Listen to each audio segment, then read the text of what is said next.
काका industry private limited देशातील नामांकित पीव्हीसी फर्निचर आता आपल्याला मिळणार आपल्या सिंधुदुर्ग जिल्ह्यात देखील। आधुनिक युगातील आधुनिक पाऊल विजय यूपीव्हीसी फर्निचर। आपल्या घरात किंवा फ्लॅट मध्ये पीव्हीसी दरवाजा, kitchen trolley, crockery box, wardrobe, TV cabinet, office counter, wall panelling, PVC ceiling, dressing table, office partition, sofa set, bed, देवघरातील देवरा इत्यादी सारखे फर्निचर घेताय तर विजय यूपीव्हीसी फर्निचर घेऊन आले आहेत। ही सुवर्ण संधी फक्त तुमच्यासाठी। वाळवी किंवा पाण्यापासून कोणत्याही प्रकारचा धोका नाही। चला तर मग विचार कोणता करताय, आजच आमच्या कणकवली येथील विजय यूपीव्हीसी फर्निचर शॉपला भेट द्या। आमचा पत्ता शॉप नंबर 5 तळमजला, कलेश्वर कॉर्नर, होंडा शोरूम नजीक, कलमट, तालुका कणकवली, जिल्हा सिंधुदुर्ग। एकदा अवश्य भेट द्या आणि आपणास पसंत असलेल्या फर्निचर वस्तूंची निवड करा।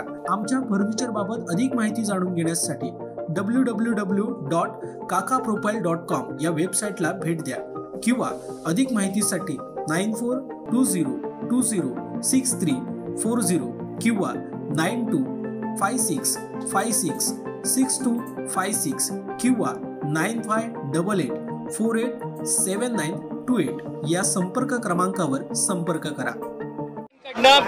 जे संतोष देशमुख हत्या प्रकरण होतं त्यामध्ये वाल्मिक कराड यांच्यावरती मोकोका लावण्यात यावा अशी मागणी करण्यात येत होती। आता कोर्टाकडनं त्या सगळ्या संदर्भात प्रक्रिया पूर्ण झाली आहे, मोकोका लावण्यात आलेला आहे। विरोधकांना काय उत्तर द्याल?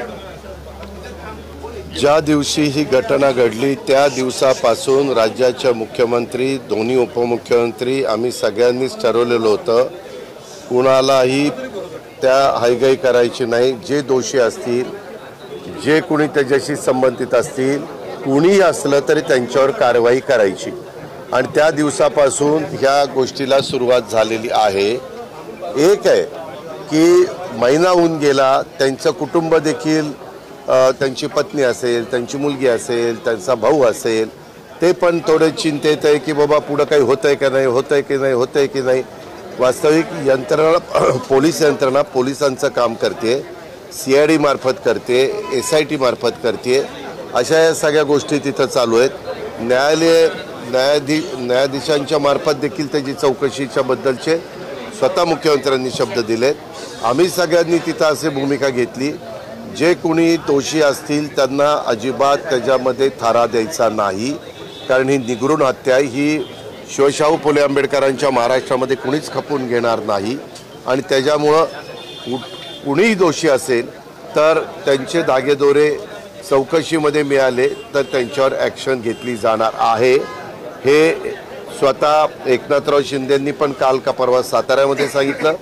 ज्यावेळेस पत्रकार मित्र तुम्ही आम्हाला वेगवेगळ्या ठिकाणी प्रश्न विचारता तेव्हा मी पण सांगितलं आहे आणि राज्याच्या प्रमुखांनी पण सांगितलेलं आहे।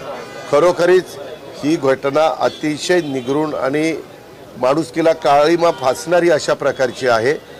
ह्यामध्ये कुणी सत्ताधारी पक्षाचा असो, विरोधी पक्षाचा असो, कुणी त्रयस्थ असो, ज्याचा राजकारणाशी संबंध असेल नसेल तो असो, त्याला कुठलाही थारा दिला जाणार नाही। बीड जिल्ह्यामध्ये कायदा आणि सुव्यवस्थेचा प्रश्न निर्माण झाला आहे। परळी बंद वाल्मिक कराडांसाठी होती।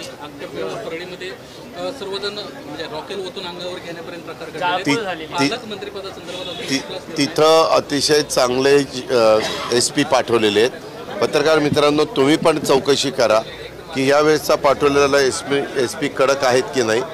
त्यांना पूर्णपणे कुठलाही राजकीय हस्तक्षेप होऊ न देता तुम्ही कायदा सुव्यवस्था ही नीटपणे राखायची अशा पूर्ण सूचना त्यांना दिलेल्या, पूर्ण अधिकार दिलेला। पालकमंत्री पदाची जबाबदारी घेणार का बीडची? कारण ज्या राज्यामध्ये पालकमंत्रीपद, मंत्रीपद, डिपार्टमेंट वाटप हा सगळा अधिकार जो राज्याचा मुख्यमंत्री असतो त्यांचा असतो।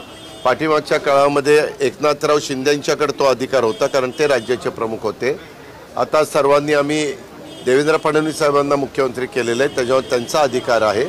त्यांनी थोडंसं एक गोष्ट खरी आहे, निवडणुका झाल्यानंतर, निकाल लागल्यानंतर मंत्रिमंडळ असे होतं, आता यायला काही वेळ लागला, त्याच्यानंतर खातेवाटप व्हायला वेळ लागला आणि आता तुमच्या ह्याचा पालकमंत्रीपदाचा, परंतु आज काहीतरी पानिपतला गेलेले आहेत मुख्यमंत्री, उद्या आपल्याकडे प्राईम मिनिस्टर येत आहेत, दुपारपासून उशिरापर्यंत त्यांचे कार्यक्रम आहेत।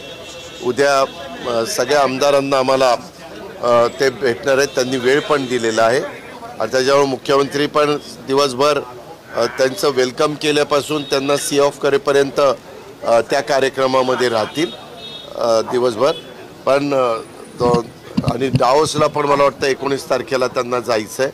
19 तारखेला ते डावोसला जाणार आहेत. त्याच्या आधी निश्चितपणे मुख्यमंत्री पालकमंत्री पदाच्या जबाबदाऱ्या वेगवेगळ्या मंत्र्यांना देतील. धनंजय मुंडे यांचा राजीनामा घेण्यात येणार का? कारण की जे कोणी दोषी असेल त्यांच्यावर कारवाई करा असं मुख्यमंत्र्यांना सांगितलेलं आणि मुख्यमंत्री त्या पद्धतीनं दोषींवर कारवाई करतात.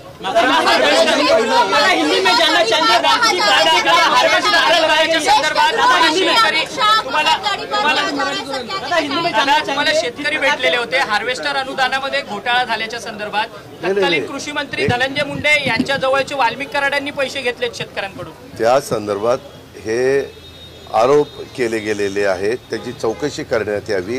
जे दोषी असेल त्यांच्यावर कारवाई करू. मी आत्ता म्हणलं की तू माझ्याकडनं ₹1,00,000 घेतले पण शेतकऱ्यांनी तसे मग तेच म्हणतो ना. मी पण शेतकरी आहे बाबा. मी शेतकरी म्हणूनच म्हणतोय की तू माझ्याकडनं ₹1,00,000 घेतले. मी त्याच्याबद्दल एवढंच तुम्हाला सांगतो. मी काय करतो, तुम्हाला वेळ देतो त्यावेळेस तुम्ही तिसऱ्यातच शिरता. मी इतकं स्पष्ट सांगतो, सगळ्या महाराष्ट्राला माझी मतं माहिती आहेत. मी कधी माझ्या राजकीय जीवनाला सुरुवात केल्यापासून जातीचा, पातीचा, नात्याचा, गोत्याचा विचार केलेला नाही आहे. महाराष्ट्र चांगला राहिला पाहिजे, कायदा सुव्यवस्था उत्तम राहिली पाहिजे, प्रत्येकाने आपापली जबाबदारी नीटपणे पार पाडली पाहिजे. आपल्या आजूबाजूला कोण आहेत, कसे वागतात, कसे बोलतात, लोकांशी कसे संबंध ठेवतात, त्याचं पण भान आमच्यासहित सगळ्यांनी त्या ठिकाणी ठेवलं पाहिजे. आणि चुकीची माणसं असतील तर त्यांना बाजूला केलं पाहिजे. या